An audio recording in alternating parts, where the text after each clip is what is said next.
I welcome you tonight on this rainy night, and I'm so happy to see people here and out and about. We started this project of the Gates Peck Lewis clothes in May, and they were in a large trunk, and they've been stored first in the town hall, then in the town building attic, and we wanted to bring, is it not loud enough, Bob? The mic isn't working. Okay, wait, they're gonna, okay, they're getting it louder.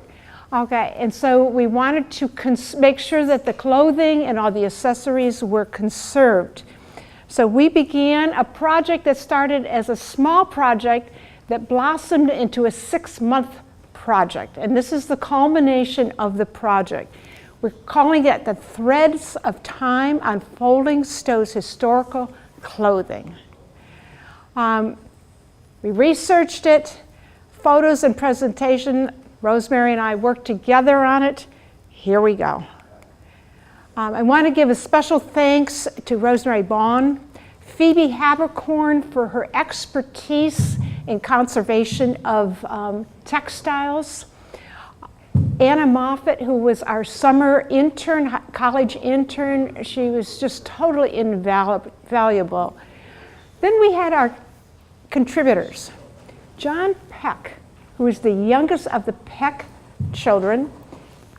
He now lives in Las Vegas, and he was more than wonderful to give us all sorts of information. When he was here, October 14th for the Hale reunion, I spent good time with him after the reunion, learning about the family. We also are using tonight the Stow family archives. These are donations from Bob Trumpelt. He's a Stow family member, and his Stow family relatives that have been continually donated since 1987 to the present year for the collection of this family. We used the Stow Historical Commission's Historic House Inventory. We used the Stow Historical Society collections. And we also added some items from the Whitney Clothing and Artifact Collection that was donated in 1977 by Priscilla Smith. Here's just a few of the resources. Okay, you got that. In 1987, the descendants of the extended Gates Peck Lewis family donated to the Stow Historical Society their extensive collection of family clothing and accessories dating back to 1883. 1838. Thank you. Let's go back. Dating back to 1838. That makes a lot more sense.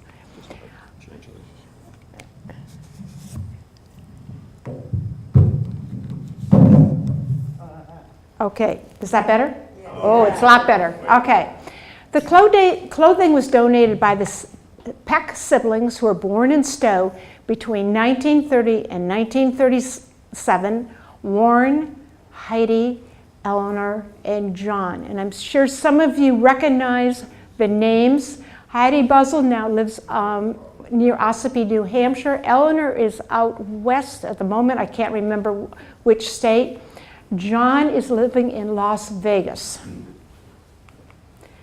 They were also donated by their father, William Henry Peck, and their aunt, Ruth Peck Doyle, both of whom lived right here in town. They descended from Lillian May Lewis and Samuel Hyde Peck, who descended from William Henry Peck and Susan Ann Gates, who descended from Susan Wyman Gates and John Gates IV, who descended from John Gates III, who descended from John Gates II, who descended from John Gates I, who descended from Thomas Gates, the proprietor of lot number 11 of the new plantation of Pompasiticate in 1681. This is a very storied family here in Stow. Years ago, Franny Warren researched what the Stow plantation looked like. Land had been already settled to the north, to the south, to the east, and to the west. The English settlers considered this land mean, M-E-A-N-E, meaning that it had a lot of wetlands, a lot of rock, and a lot of hills. Pompasiticus is a Native American name for the land of hills. So when the lots were first assigned, you can see they were along the Assabet Brook, some of the river. They were in land in Stow that had plenty of space for their fields, their pastures, with, on the outskirts, their woodlots. To give you an idea where we are today, here we are on Harvard Road, Gates Lane. Pompasiticus is right there. You can see where the other lots were in the area where it was flat. Now, I just asked this morning via email John Peck, about the family land, and he said that in 1950 his father started consolidating the land, and in 1960 he donated the land that we are standing on right now to the town of Stow for educational purposes. And there we have Pompasiticus School. So the land we're on right now was part of the Gates land. Most of the Gates land went north on to Harvard Road, up to close to where Boaz Brown, the Stowe family's house was. And wasn't about the big white house on the corner of 117 and Harvard Road? Yes, there were a number of, Gates was a big family. Just in that area, there were 4 houses that were Gates members.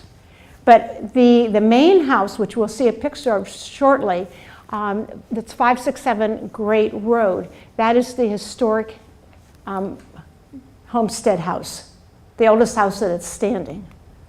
And there we go. This is the main house. When you go into South Middlesex Registry of Deeds, in the 1960s when deeds were changing, you would look under Great Road. If you go earlier in the 1922s earlier, the address is Harvard Road. So all of a sudden I couldn't find deeds, and so I said, well, let's switch it around, and there it was. It's under Harvard Road. The clothing was first shown at the Stow Historical Society meeting in 1988. In 1994, pieces were featured to the town's centennial celebration of Randall Library's founding. The clothing had been packed away in this trunk where it had been stored in the town hall and in the town building. The initials on the trunk, W.A.P., Willina Abbey Peck. And she is our illustrious West School scholar who graduated in 1900 from the Women's Medical College of Baltimore, one of the very early first female physicians. We are unpacking the trunk, layer after layer after layer. We're getting closer to the bottom. We filled up every archival box, top and bottom, and we're going, it's like the Volkswagen Beetle, where people keep getting out of it. We just kept pulling clothes out, and it just kept coming and coming and coming.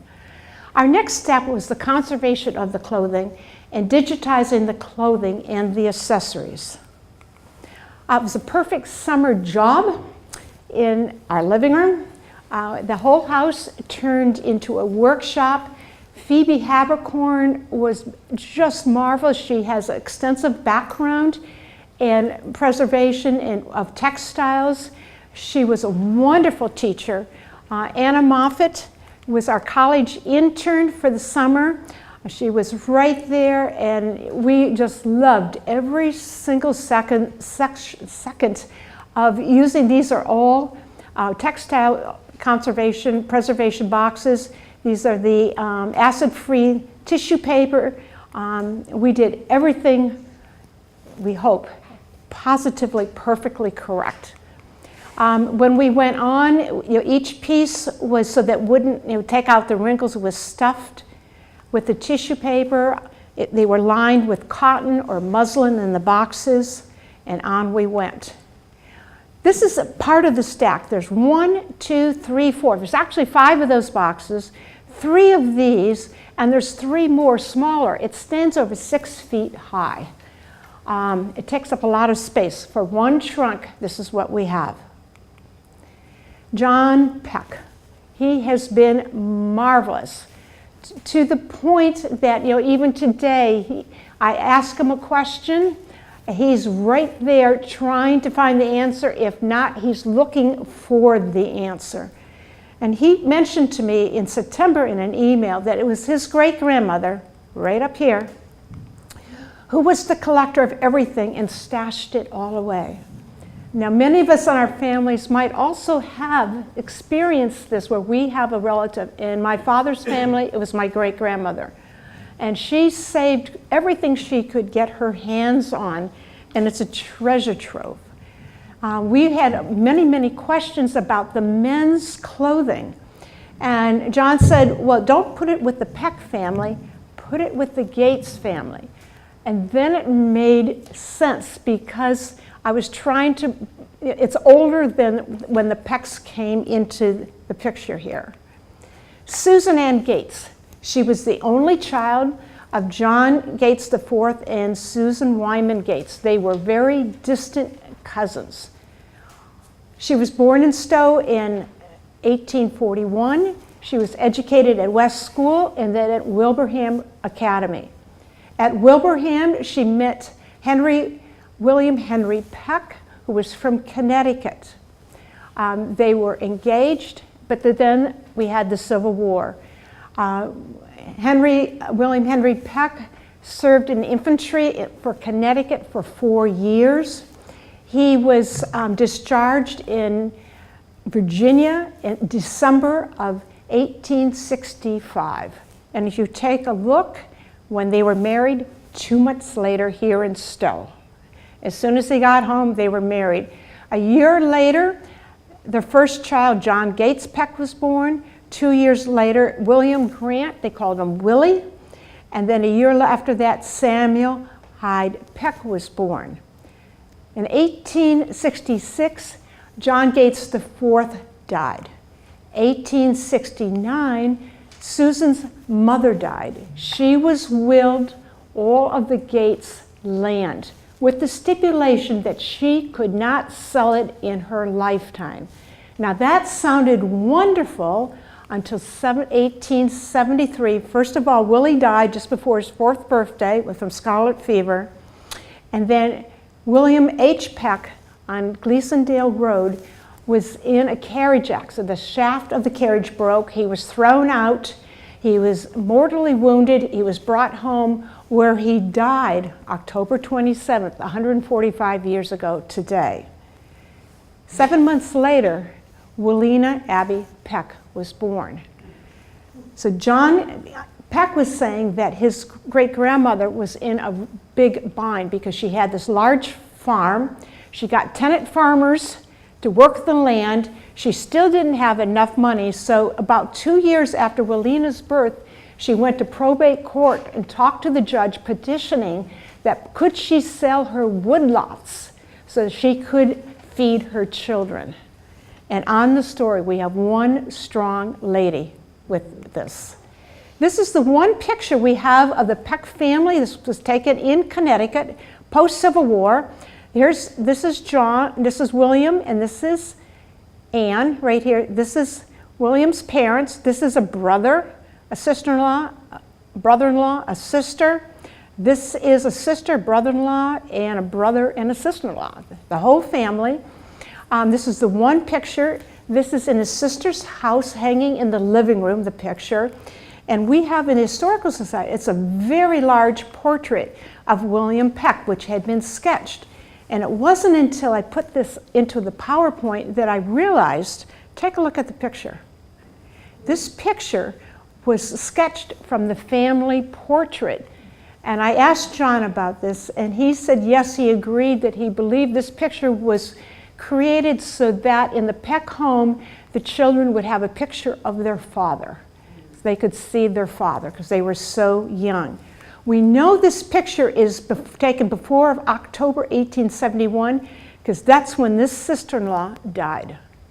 So she's in the picture, so we can date it pretty close. We're going to take a look at our threads of time by the decades. We're going to start with the federal period, which is 1786 to about 1820. We have very little, but what we have are treasures. But the treasures are from the Lewis Park family. Susan Ann Gates Peck's son Samuel married Lillian Lewis. And so the Lewis treasures, which go back to their great-grandmother, Abigail Whitmarsh Parks, are included in the trunk. And this is a baby, and it's small, it's on display here. A little apron, a little bib. It's all handmade by Abigail Parks, probably around 1800. This is probably about 13, 14 inches long. It's a skein bag or a skein pocket that she used for her silk, because the silk came, if you do embroidery, it comes in a section, and that's how all the silk thread was. And this is something that had been saved by the Parks and the Lewises. We're going to the antebellum era, about 1821 to 1860. On the first one, we have the dress on display. This is the wedding dress of Susan Wyman Gates, the bride of John Gates IV, 1838. This is the front, the back. It's beautiful. It's light cotton, white cotton, all hand sewn, all hook and eyes, up and down the back. You did not get dressed quickly. What is interesting right here is this waist on the dress is 22 inches. And we're going to talk about that in a minute. We have, not here tonight, but we have another wedding dress, which is 4 years earlier. And this dress is of her cousin, Mary Gates Whitney, who was the bride of James Fordyce Whitney. Now, it is their children that, in their wills, bequeathed the Whitney Historical Room to Randall Library. And here we have these two ladies, our cousins. She too is a direct descendant from Thomas Gates, the plantation of Pompasiticus. Take a look at the two cousins, their birth dates. They knew each other, they probably went to school together. You can see the dresses. The similarity would be in the neckline of these two dresses. Going back to Mary Whitney's dress just for a moment, this is ivory. Oh, it's ivory satin. It is gorgeous. It is smocking at the shoulders, at the waist, has the puff sleeves. Now, what is interesting in this dress, very early dress, it has a pocket, not a slit. The white dress over on display of her cousin has an opening that you put your hand in, and you would have a pocket from your waist hanging down, and you would put it in.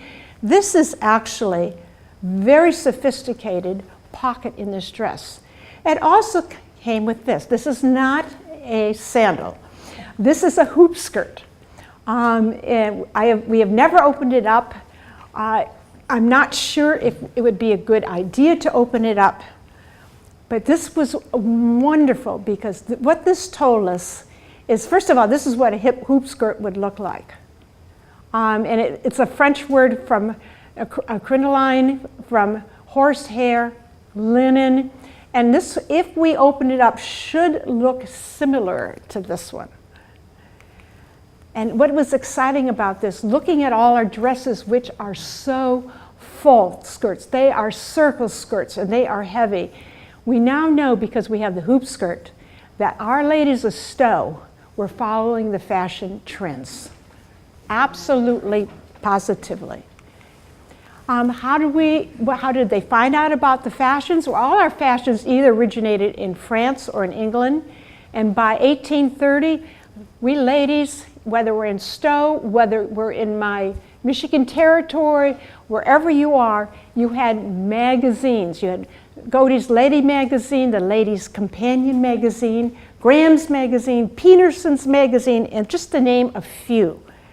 These magazines featured for the ladies fashions, advice, etiquette, home care, recipes, childcare, literature, science, architecture, and music. Keep on going.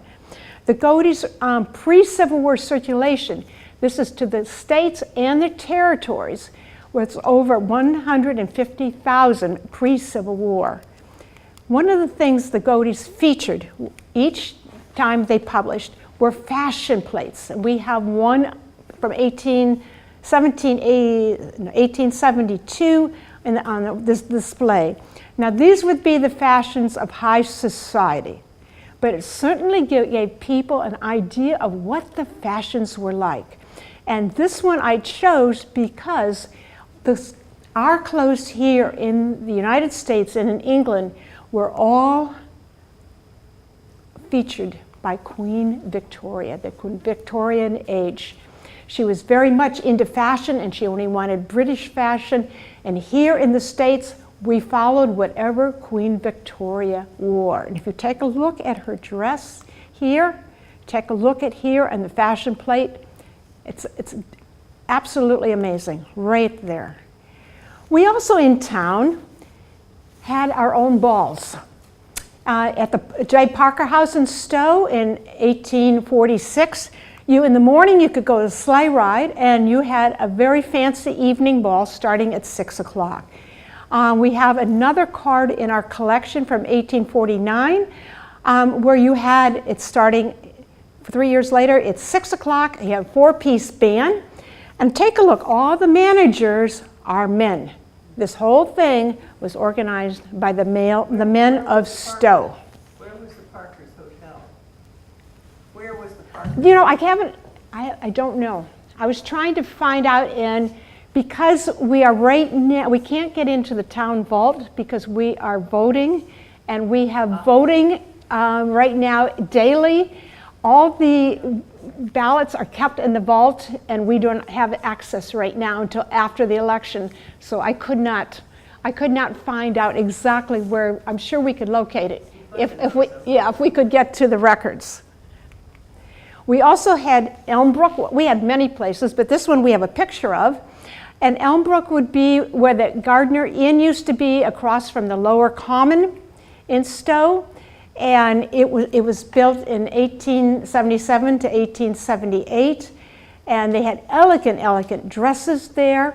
However, it burned in 1883.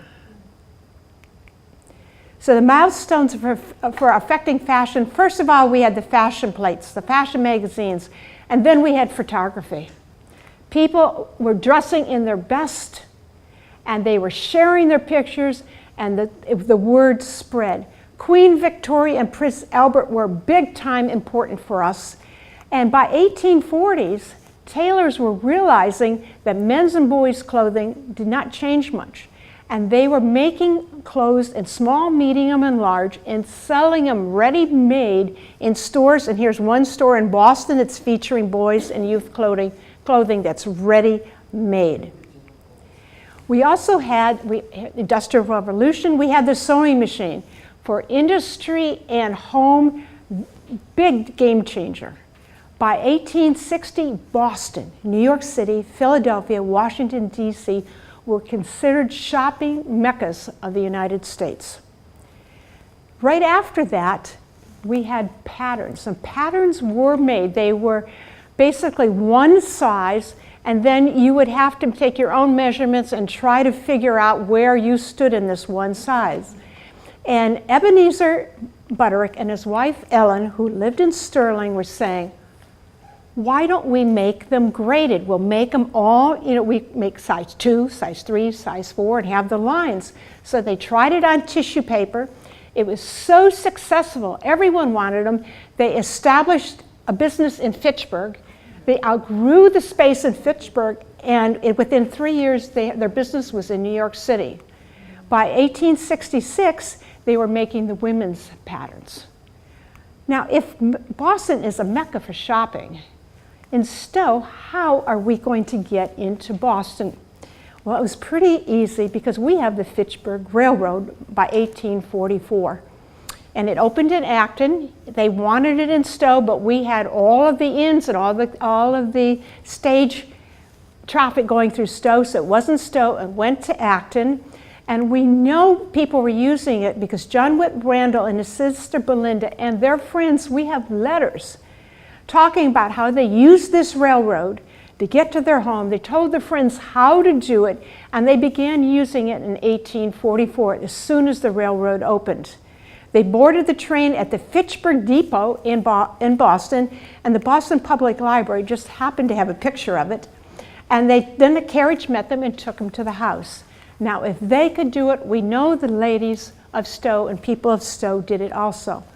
And we have confirmation of that because in the Whitney collection, there's a little trade card from Jewett and Prescott's on Milk Street in Boston, where they sold shawls, dresses, silks, ladies' coats, coat goods. This is where Whitney's had saved that. So obviously this was something that was important to them. And I could find a bill of sale that they're having an annual sale on the Digital Commonwealth. So we were going into Boston to shop here in Stow. Another store that you could have shopped in, where you could buy ready-made clothing, finishing goods, cloth, was John Gove and Company. It means nothing to us. We've lost that, though we do have the broadsides from it. However, we have Filene's, which you will recognize. The Filene's started on Winter Street and then moved to Washington Street in 1851. 30 years later, Filene's was known as the world's largest specialty store in the United States for women's apparel. This was not a department store. This was for women's, misses, girls, and infants only. This store within, at this point, was located on Washington Street. Well, we also have Jordan Marsh. We have Eben Jordan and Benjamin Marsh. They too started at dry goods. Here's their first store, their second store, and then they went big time. These are their catalogs from 1887 and 1889. This semicircle here shows all of the different states, territories, and countries to which their catalog is sent. In 1889, they made a circle. We can see territories, countries, all the states. I'm going to zoom in right here on this one. We have the cherubs catching all the mail orders from all of the states. All right. Now, we think of mail order for Sears and Roebuck. Sears and Roebuck started in 1893, and they were geared for more for the rural areas, trying to get to the rural areas, where this was clothing to anywhere in the continental United States and the territories, and Canada. 1881, here's a drawing of Jordan Marsh. We have traffic jam in 1881 in Boston. Take a look at the trolleys are pulled by horses. You have delivery carts. We have carriages bringing people in. We have people walking through everything all over the place. So traffic jams in Boston are nothing new. Just take a look at this front of the building, because I found one picture, and here's that side right here. This is 1890, when the Grand Army of the Republic, they're having a big celebration in Boston. This is Jordan Marsh here. Here you have the trolley car pulled by the horses. You have the delivery trucks here, and you have everyone in town out shopping. I just want to remind you that we're still in the antebellum era, and we have one more interesting article. This came from the Whitney collection. This is a silk commemorative kerchief from William Henry Harrison. Now, this is something the Whitney family saved. He was the 9th president.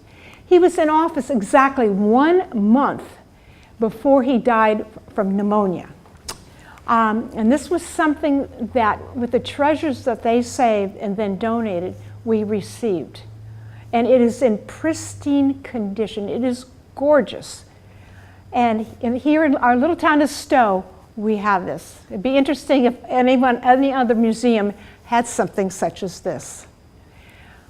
Here's our men's clothing, and what a challenge we had. And John Peck was wonderful in his aid with identifying these. First of all, I just wanted to go back to the Peck family. I'm putting my 2018 brain looking at this. whoa, look how tall William Peck is. And there's his wife, and you could tell the long legs. Well, we took a look at Susan's clothes, and we realized that she was petite. She was 4 feet 10, maybe 4 feet 11. Well, that puts a different perspective on this.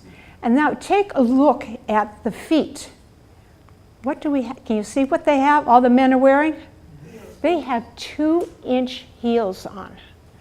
Okay, and I asked John about that, and he said, oh yes, that's what they, he remembered at some point they had some of these. They remembered that's the kind of shoe that they wore. So here we were thinking that he was so tall, using my brain from 2018, where that wasn't the case. John said that he tried on his great-grandfather's Civil War uniform, and John himself is 5'10", and his great-grandfather was so narrow in the shoulders that he could barely get it on his body. So that gives us an idea that we can't assume too much by looking at the pictures. Here's a frock coat that we have from this collection. This is handmade. We put it 1850 to 1860s. I would put it more to the 1850s, maybe even earlier. It's beautiful. This little dot right here, the button fell off. It has a little shake. We cannot put it on. We have the button, but we haven't figured out any way of getting it back on. It is a beautiful, beautiful coat. Here's the back. You can see the tailoring, the lines. It's a classic, gorgeous, gorgeous coat.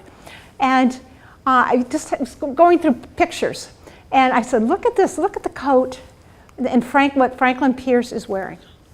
It could have been the same coat. So this helps us a little bit with identifying the year.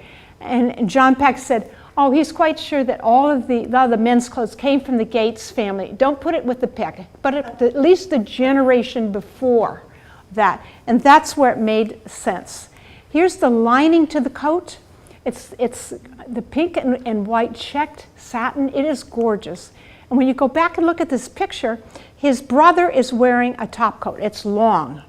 His brother-in-law is in a suit. Now this is his father, and it looks like it's a frock. The coat ends right there. Okay, he's in a suit. The brother is in a suit. The brother-in-law, we can't tell. We don't see enough to tell. So we can tell that the frock coats were on the way out, even at this time, and it was quite appropriate that his father would have been wearing one at that time. We have the fall front, or do it this way, the drop front trousers. Now, you can't tell it, but on display, this is what we have. And this is where I had a real hard time, because you usually don't see these after 1840. Since they're black, it's so hard to use photography in black. So I found this picture online so you can have a little better close-up of what it looks like. We opened it up. These are the pockets right here. You can see some of the hand stitching. Zoomed in here, you can see all the hand stitching all around this. 100% handmade. We're folding in one side, folding in the second side. It's a little hard to see right here, but we're going to bring the flap up, and we have the pockets on both sides. These will be buttoned, and then we have 2 buttons here and a button on the back for the suspenders, and the same on this side. This is just such an amazing thing that we would have it here in Stow. You just don't see these. And this has a matching vest. This man was much heavier, a heavy-set man. It's very broad. It is beautiful. Again, it's handmade. Here's the vest, also buttons up to make it more everyday. You can see the back of the vest. This is the inside of it, so I was trying to show you the hand stitching, the buckle in the back. We have another vest that actually it's tied. It was before the buckles. It was tied back here. We didn't show that tonight. There was also a silk vest, black silk vest, all hand sewn. This man would have been a slight figure. not the previous man, would not have worn this. This probably would have been worn to one of the balls that they had in Stow. It's beautiful inside, all handmade, has the buckle in the back. Beautiful, beautiful item. Then we had this craziness. We had an 1840 to 1850 cravat with 1890 detachable collars sewn on it. Okay, it made no sense unless you thought, okay, this chest of clothes was in the Peck family for a long time. They used it for dressing, going to parties, doing other things. They had actually sewed, they took the old collar, cut it in half, sewed it under the cravat, so it made it look like they had a white shirt with a pointed collar.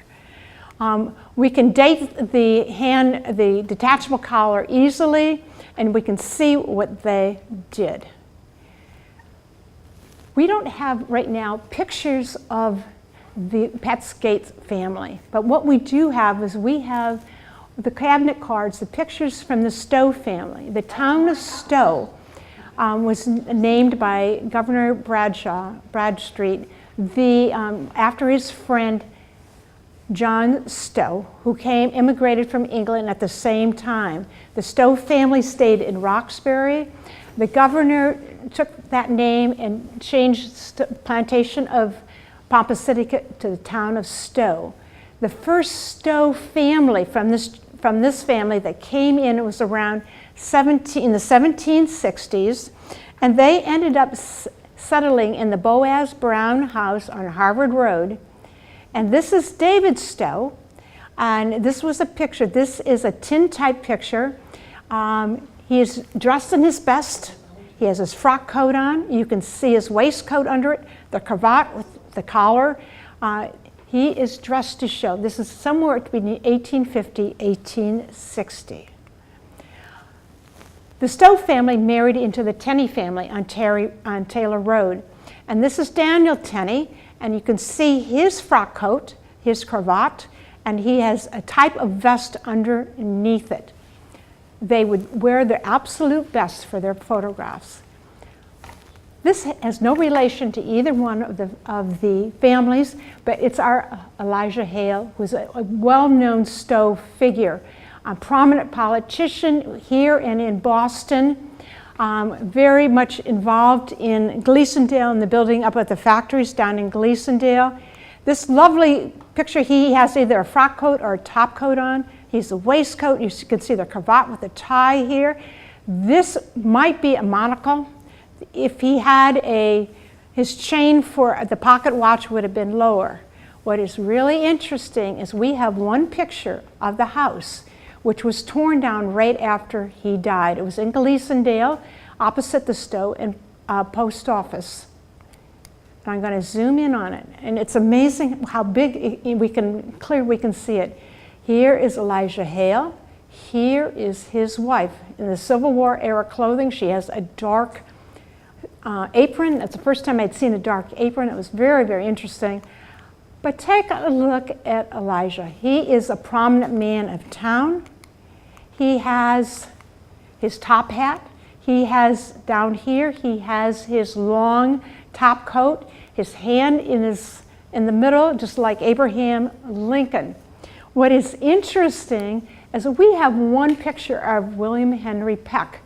It's about 1865, and he has his top coat and his top hat. What we don't know when we're researching further is if this picture was taken in Connecticut or if it was taken in Stow. But what is interesting, again, as we continue on, is the top hat. Because we have Nehemiah Warren's from Pilot Grove Farm, his top hat, which was straw.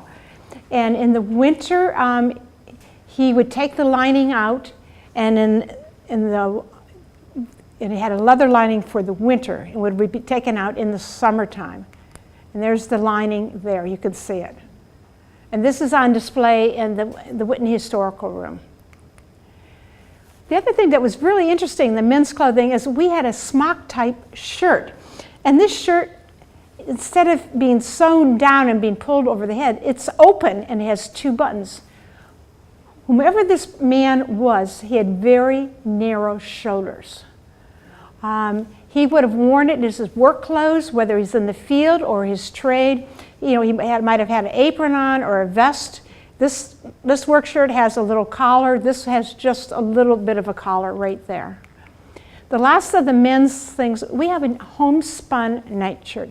This is an amazing, we try to hold it up to the light so you can see it. You can see it's a coarse weave, handmade shirt.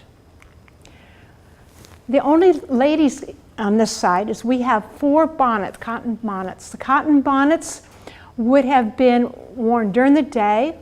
You could have worn it under your straw hat, or you might have worn it as a nightcap. Now, Daniel Tenney's wife, Judith, is pictured in her cabinet card around 1860 wearing such a bonnet. And they lived on Taylor Road. We have Sally Stow, the wife of George Washington Stow, Harvard Road. This is a tintype. You can see a slight reflection when I took the picture of this. She has her bonnet on, but take a look right here. She wanted in her picture that she could read, and she's reading a book. If you look even more closely in her hand, she is holding something in her hand. I think it's a magnifying glass so that she could read. It's my guess. I can't say for sure, but this is an amazing picture for that. We're going to travel now to the Civil War era and through the post-Civil War era. We're going to combine those two. We have Susan Ann Gates, the bride of William Henry Peck. This is her wedding dress. It is not on display tonight. It's become very fragile, so we left it packed. It has this is an overskirt. It has the belt, and it came with one full petticoat. We have numerous petticoats in this collection. Women could wear up to 30 pounds of petticoats to gain the proper fullness for their skirt. I cannot imagine. You can take a look at the beautiful lace. This lace is very similar to the green ball dress that we have on display over on the other side. John Peck said that his fiancée wore this dress, which was his great-grandmother's, at an old-timers costume fraternity party at UMass in 1960. All right, and he said that it was actually a little bit on the short side. It came to her ankles. And he said his wife was 5'2".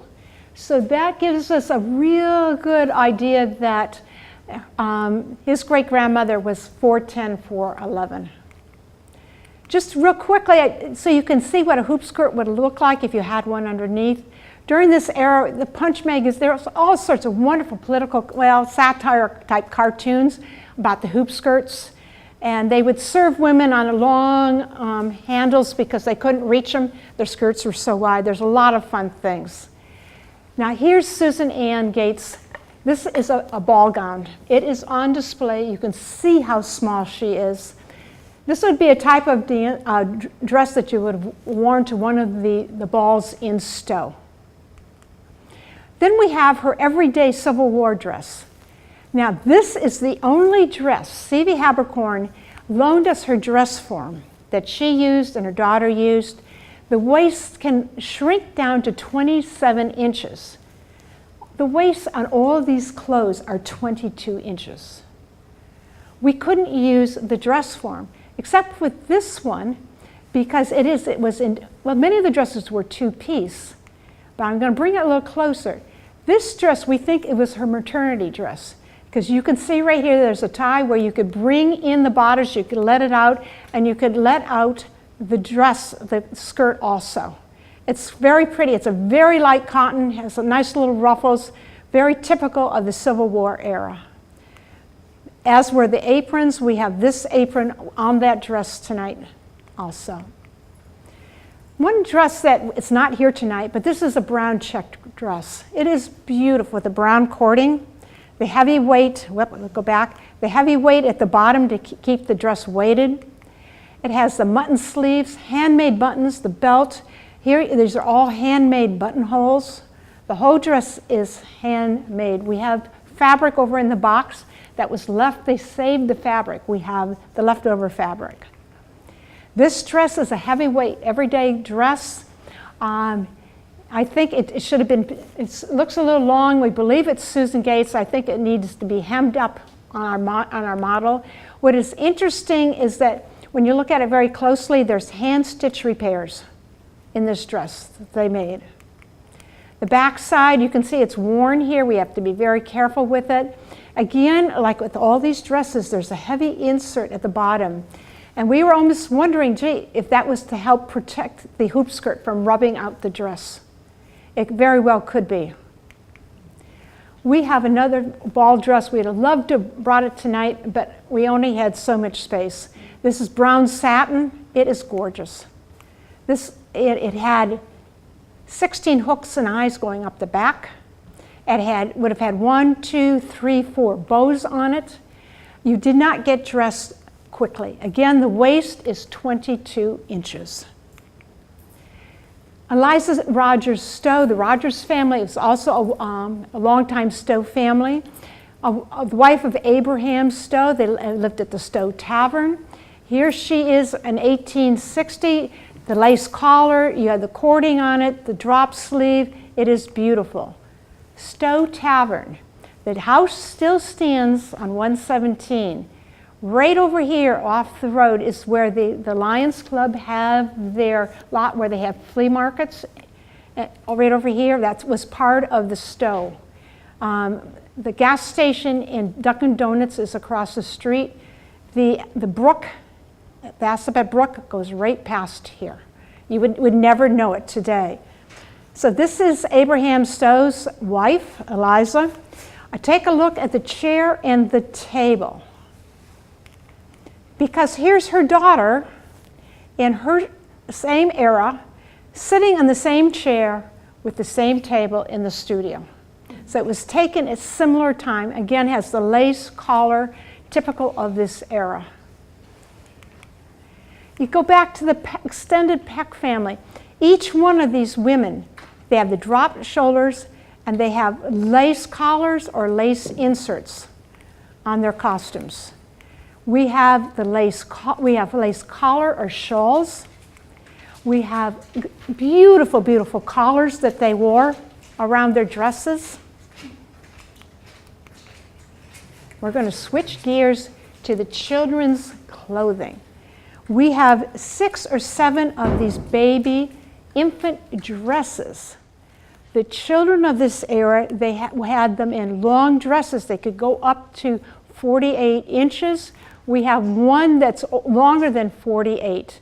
We have this dress on display tonight.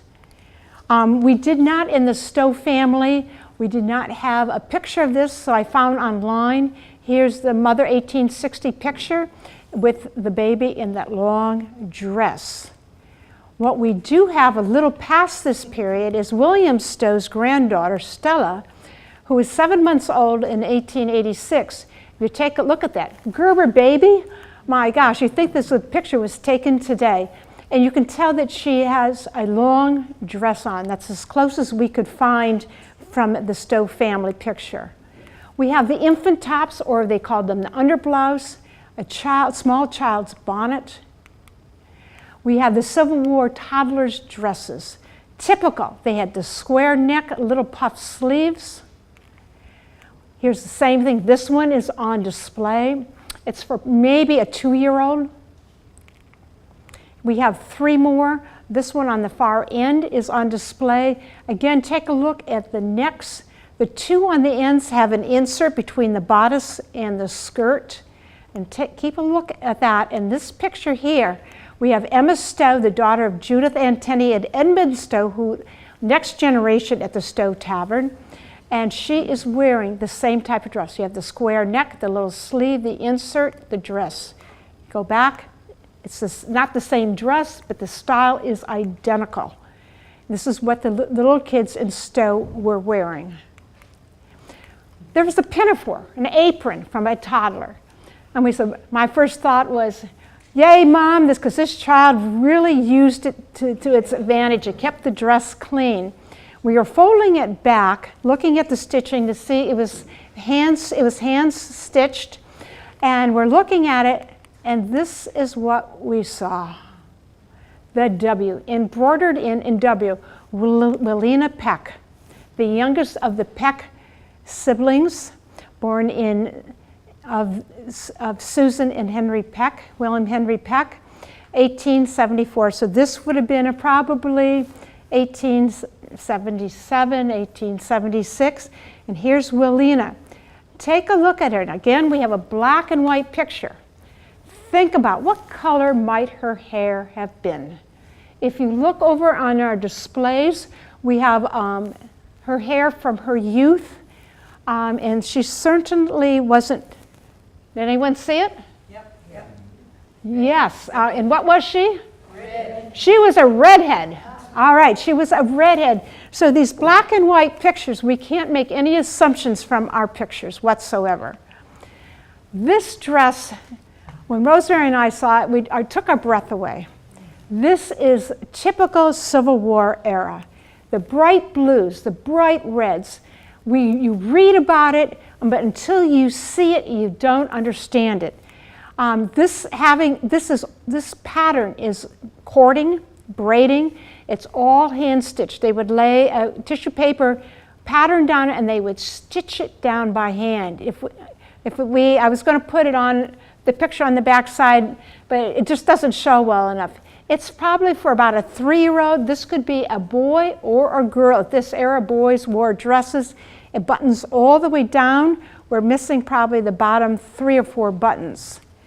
And what makes it so interesting is we are so used to seeing pictures in black and white or sepia, but when you see the true color, it's a whole nother ball game. Totally. We just don't appreciate the colors of their clothing during this era whatsoever. Because of the Civil War and the rankings of the military uniforms on women's clothes, men's clothes, children's clothes, this braiding, and here's one pattern for a jacket for a little boy, it was everywhere. Children, everyone was wearing it. We have in the Stow family archives, we have 2 of the Withington boys. They were, again, the Stow family married into the Tenneys and the Withingtons. They were all up at that end of Harvard Road. And take a look at this little bit. He has the collar, and you can see all of it. And this dress, it's a little hard right there, but there it is. We had this nondescript dress. And at first, and it's for maybe a 5 or 6-year-old. And we said, oh, this wasn't pressed. If we had pressed it a little bit, it would have looked a lot better. It has the collar identical to that. The buttons were removed because you reused everything. You did not, if you weren't using the outfit, you could use the buttons for something else. It has the 2 pockets. It had buttons on the side of the sleeve. There's another pocket right there. This was a typical child's dress pre-Civil War, early Civil War era. What we have here, instead of the belt, we had the tuck at the back. And you can see here where it had been let down several times. So this serviced the child for maybe 2 or 3 years of growth. Then having children's shoes just melts your heart. So here we have these little brown shoes. And we have the little patent leather shoes. And here's our little Emma. 1865. Look at her shoes. It'd be about the same size. There she is. The bustle era, we in the late 1870s to early 1870s to late 1870s, we don't have anything from this era. This is what it would look like if they had in the back. But what I included is that we had a lot of satire in the magazines about women being chained to fashion. Okay, it says fashion, and she has the bustle in the back. But I included this because she's wearing a corset.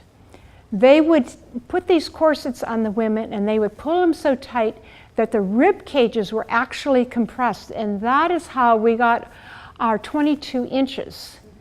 And it was obviously very unhealthy for the women, but that's part of the satire of this era. They're like, why are we doing this? And there were women who were rebelling, saying, no, we are not going to dress this way.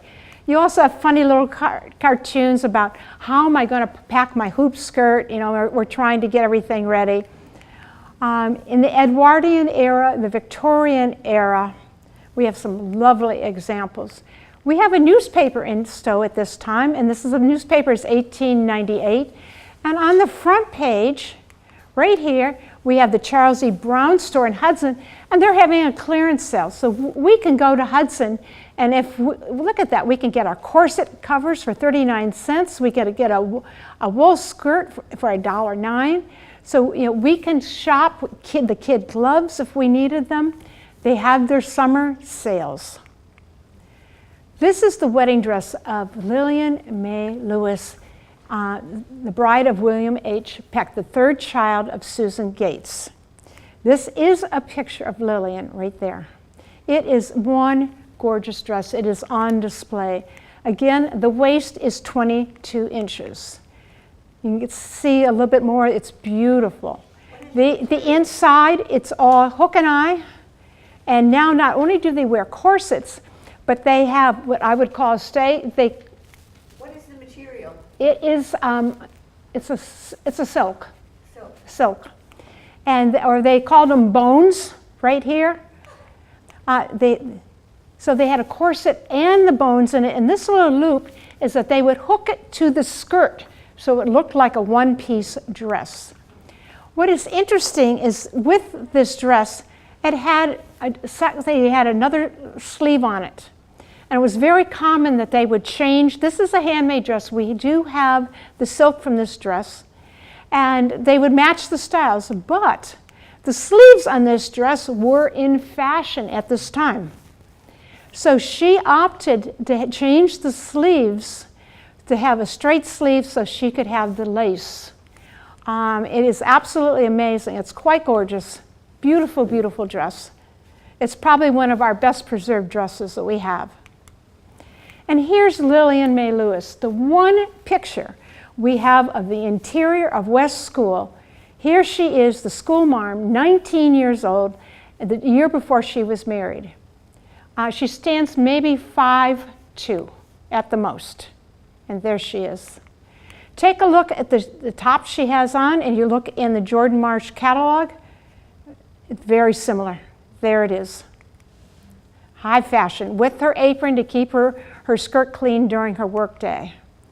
Her sister Caroline is a couple years younger, and we have some of her clothes in this trunk. And this is the late 1890s. We have the top, and there's the back of it. Again, it's a very narrow waist. The inside is quite pretty. You can see all the hooks and eyes, all the stays, the bones. Here is where you hooked it to the skirt so it looked like a one piece right there. Then we have, this was not labeled, so it's one of the Lewis girls. This dress top has the fringe. It is handmade. It's obviously they went to a ball. This is the front. You can see back here, it's a slight opening. That's the back. It looks the same. What is gorgeous on the inside, this is handmade, 100% handmade. You see all the hooks and eyes right there. You have the stays. You can see all the stitching here.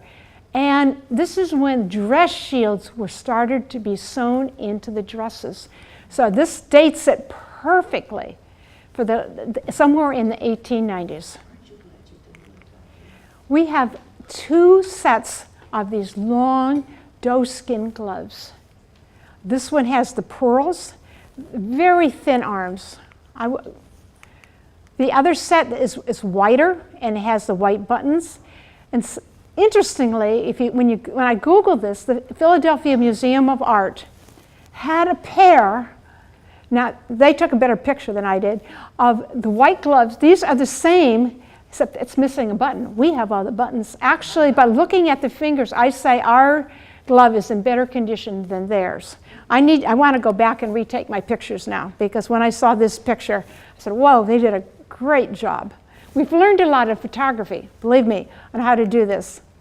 We have the lawn dress from the 1890s. It is beautiful. The dress, if we had had a form and we had a little studio and we could put a slip under it, would have looked very similar to this. This was something that would have been worn in Stow. We wanted to show you how sheer it was. So we put it in the front door, 4 o'clock afternoon sun, And you could see through it, but look what the late afternoon sun does to the color. We have brown tones, so we left it the way it was, brought it back inside, and so you can see it, but you can see how sheer it is. It's absolutely gorgeous dress. So brown is not the true color. This is the true color, but at least you can see the sheerness. We have this baby dress was William Henry Peck. This is John Peck's father.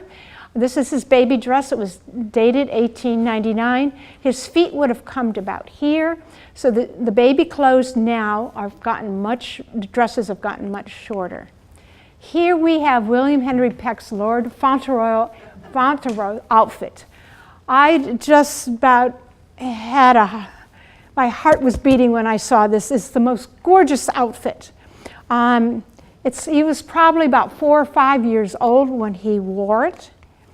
Little Lord Fauntleroy was the children's 1885 book by Frances Hodgkin Burnett. And this book created a fad of formal dress for the American middle-class children.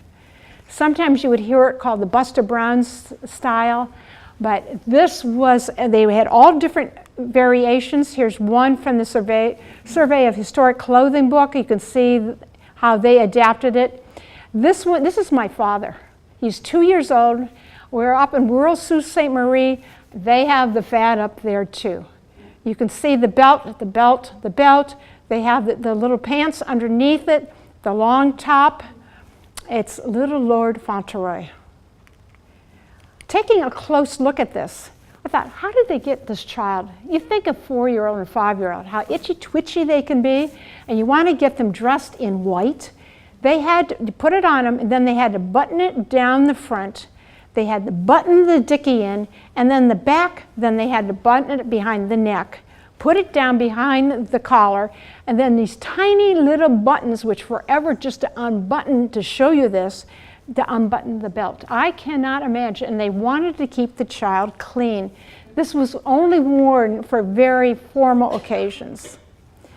The wedding dress of Caroline Goodnow Lewis, this is the younger sister of Lillian, to Henry Otis Clark in Stow, 1901. One gorgeous dress. It's gotten quite fragile. It has brown gloves that go with it.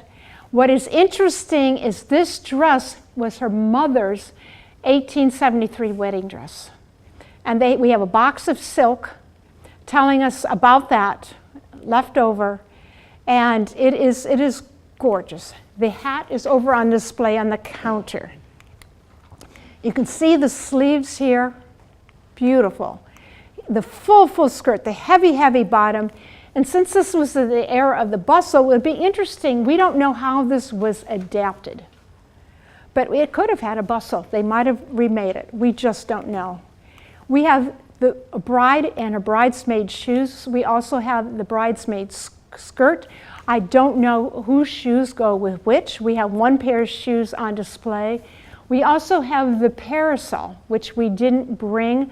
The weather tonight was just beyond us. It was just too fragile. We decided to leave that back. With this wedding ensemble, there are 2 men's wedding vests.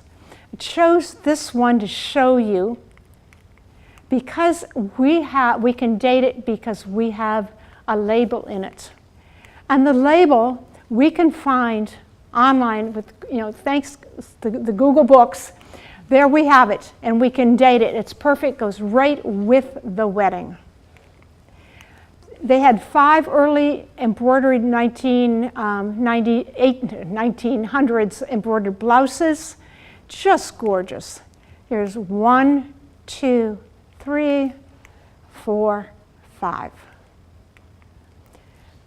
And then, unfortunately for Caroline Lewis Clark, her husband died in 1909. And she has 2 outfits, her mourning outfits.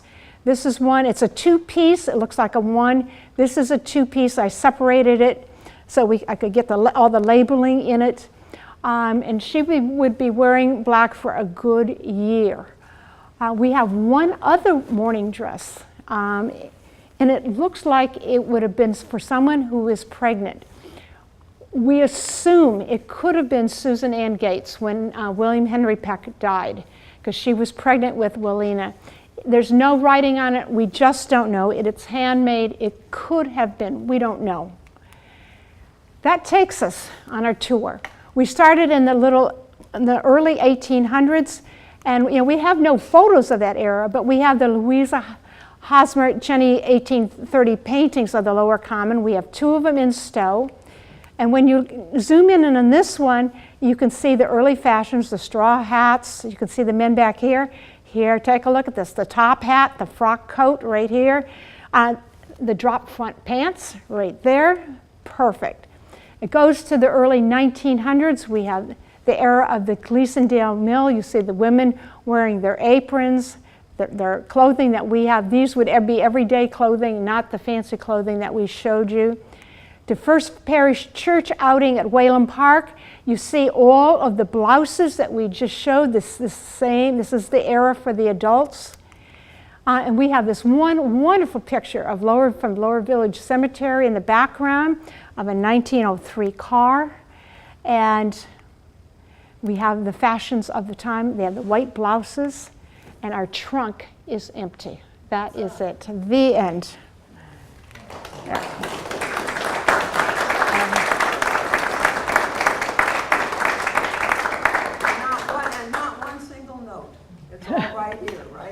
I had it, yeah. But you do this enough, it becomes part of you. I've been working almost a year on the Stow family archives, and we are making a big spreadsheet on it. And it has a long ways to go. And Bob Trumpold, who now lives in Michigan, less than an hour from where I grew up, which is amazing. He keeps sending me things about the Stow family. And once I get my leg operating again here, I'll be working on that because I need to spread out, and it's too hard right now. We could do the clothing with my helpers. That's the way we got the clothing done. And Rosemary Vaughn, she's hiding in the back. She was just marvelous. She and Dennis made all the forms. We had Phoebe Habercorn, who came and gave us detailed lessons on how to conserve these. We worked, and we went back. Rosemary and I went back and redid some of them because we could have done it better. And Anna Moffat all summer was just marvelous helping out. And then I slowed her down because I broke my leg, which was too bad, but it was wonderful. So this has been 6 months to put this together. And so it's been exciting because it needs to be seen. It can't stay in the trunk. And the way they're packaged now in the archival boxes, and we have spreadsheets for each box. We still have some work on that. But they can be brought out again. And we have a picture of every single item, so we know what we have. We can match it to the item in the box. And it makes it so that the town of Stow can have access to this, and but again, depending on how they are used, you can see we need to rope it off. We have the Historical Commission bought the 2 far presentation boxes, which we can put things in so that people can look at them and get close up. We're working on it, trying to figure out. And knowing that dress forms don't work for our ladies, Rosemary is very clever. She had to make each individual hanger to fit those dresses so that we could put them together. And you weren't here when we first brought these in, because each one was wrapped in a sheet, and we had them in tubs to keep them all dry. So now, at the end of the program, we need to, very carefully with each number, we have to pack them back up and get them into the box. So while we start packing up, if you haven't had a chance to walk around, take a walk around. Yes, Nancy? You mentioned the name of Withington. Yes. At one point. And are you aware that there was a Withington family, Dennett Withington and his wife Marge, who lived in the Abraham Stow house? Yes. Yes. So that's the same. Yeah, and the Withingtons, they lived all along Taylor Road and swung around to the upper part of Harvard Road. And last night when I was waiting for the ball game to start, I could have done it through the whole ball game last night. I was on the South Middlesex Registry of Deeds, looking up some of the deeds.